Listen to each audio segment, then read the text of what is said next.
back. Welcome back, guys. This is the Arcade Garage YouTube channel. It has been a long time since I posted a video. Probably in the last videos I saw, I'd lost all of the weight, started a new site, put some back on. Here's what it is, you know? Got to work back towards getting rid of it again. Anyway, I've been super busy, a lot of customer cars, started a business here from home. Give me 2 secs actually. Got to plug this GoPro in because it's shafted. So, yeah, I need some suggestions from you guys.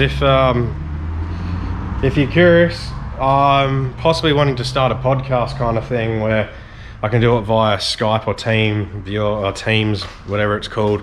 People interstate, a couple of my mates here in WA with some drifters, some V8 guys, some Ecotech guys, there were 67 guys, and then obviously everyone in the scene who'd be keen. There we go, now the mount's held.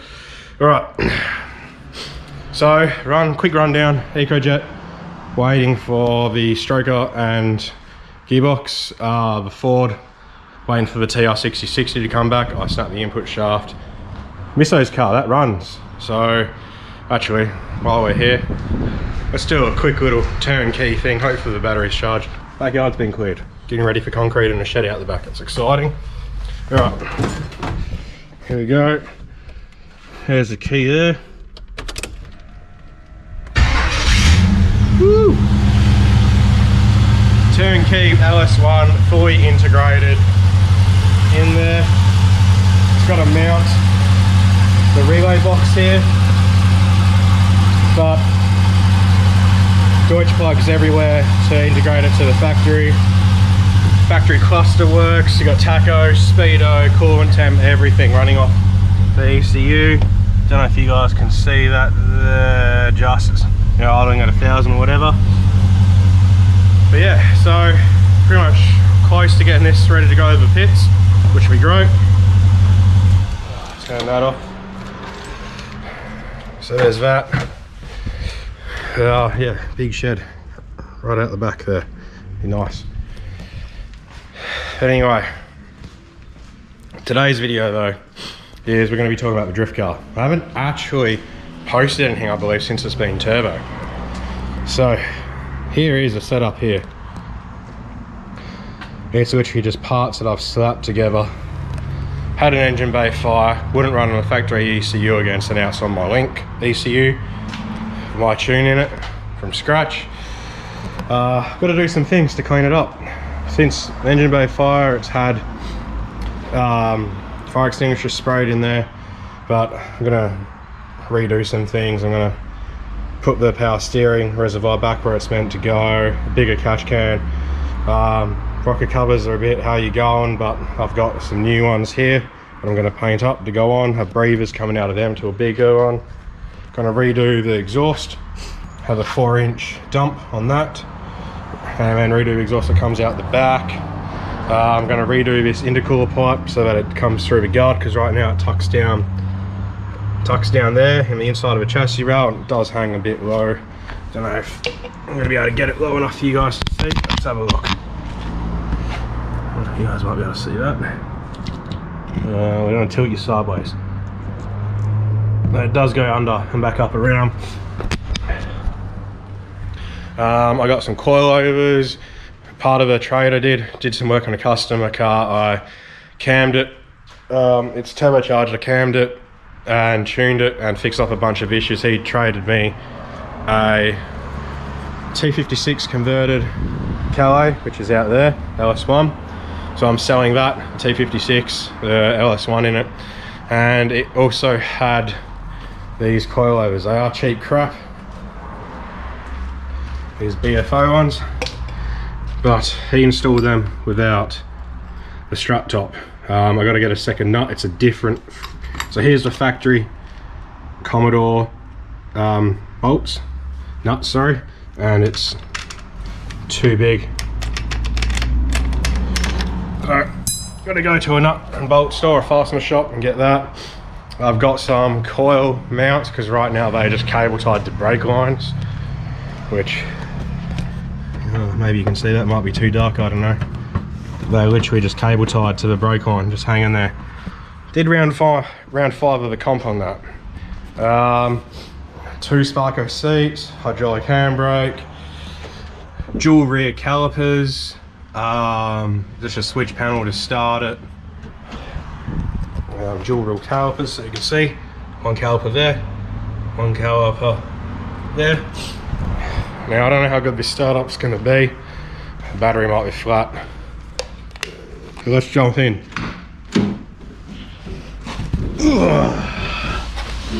Alright.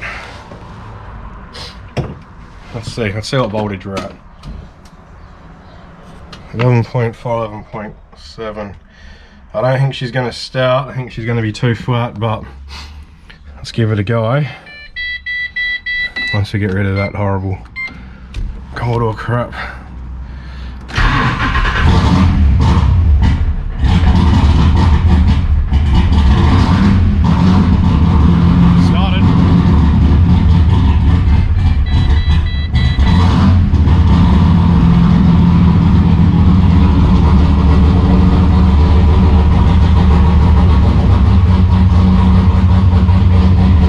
Definitely ain't right.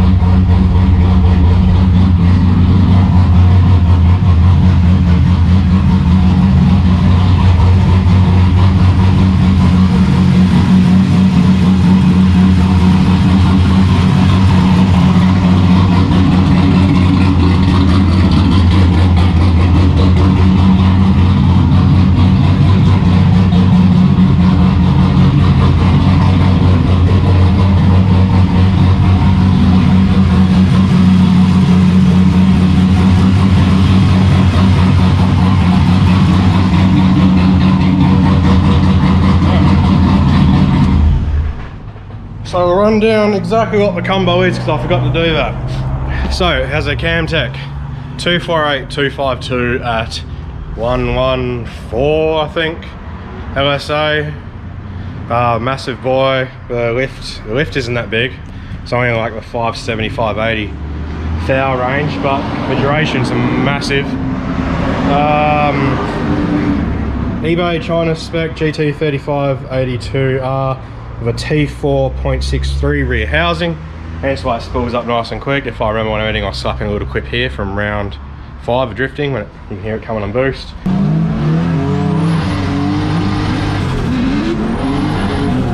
Has 140 pound single valve springs that I bought off someone who had the Intense heads, I believe. That's what they came with when he swapped them out. Corn fed boost, reverse plenum. He knocked this out for me very quickly so I could make a couple drift events. It's got my old intercooler piping here from EcoJet originally, and this one here is cut up. This one actually just goes underneath the headlight. I cut a bit of a tear out to fit out there nicely. 1000cc Bosch injectors. It is a L67 bottom end, untouched. Came straight out of a car. I put my sump on it. My heads, my camshaft, my timing chain. Oh, it's a dual row timing chain straight onto it. Map sensor tucked away at the back there, if you can see it. Like I said, the Link Fury ECU. But has a Pulsar gate. Their old style Gen 1, which are crap. It's actually open, slightly on idle. Usually I have a fiddly bit spray can cover on here so water doesn't get in because it parks outside, but with idling you see it bouncing around because it opens. So I do need to upgrade that to a new one. So we're not actually going to work on it in this video. I'm going to hopefully tomorrow, maybe Thursday I might do the coilovers. We'll time lapse that quickly, and I do need to neaten up the engine bay again because when it wasn't running I was going all over the wiring and everything.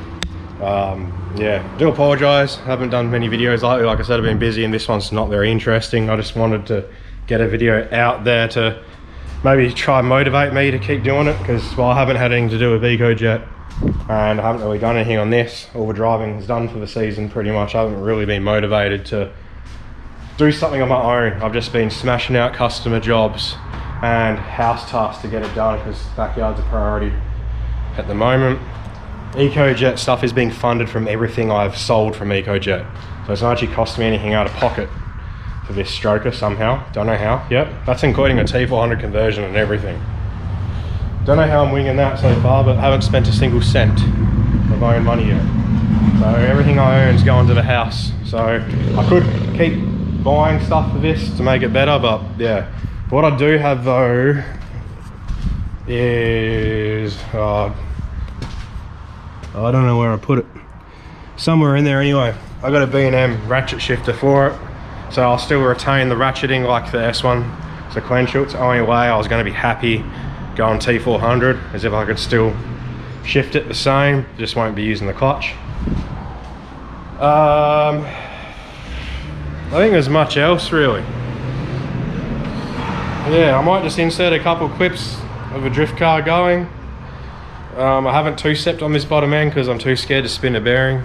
I really don't feel like changing it again. I did pull this motor out like 4 times in a row because I kept spinning rod bearings somehow.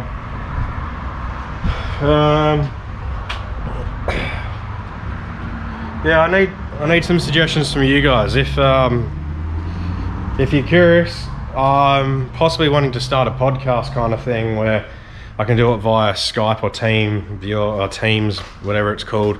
People interstate. A couple of my mates here in WA with some drifters, some V8 guys, some Ecotech guys, there were 67 guys, and then obviously everyone in the scene who'd be keen from the Turbo 6 scene can do some digital podcasts.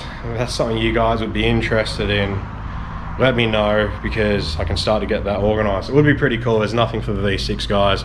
We can sit there, just talk V6s. We can talk how to set up our chassis for drifting, for drag racing with some of those guys. We'll see who I can get who'd be interested. But you need to let me know if it's worth that because it's a lot of time and effort for people not be interested in that. And I also need to know if you want me to put it on this channel or start a second channel just for the podcast. The way it would be though, the podcast wouldn't replace the normal videos, it would be an additional video. So maybe once I do get back in the swing of things, it would be the usual Saturday uploads for my videos and maybe Wednesday for the podcast. I'm going to put this beginning of the clip, this video, and at the end. So if you've already seen this and you're watching it again, you can skip it, it will be the end. But I'm just going to put it both, just for the people who don't watch the end. I can still get that feedback, but for now, I appreciate you guys coming back and watching. And as usual, don't forget to like, subscribe, leave a comment, throw me down some ideas of what you want to see or anything, and hopefully we can get it smashed out for you. And yeah, let's see what we can come up with. Catch you guys later.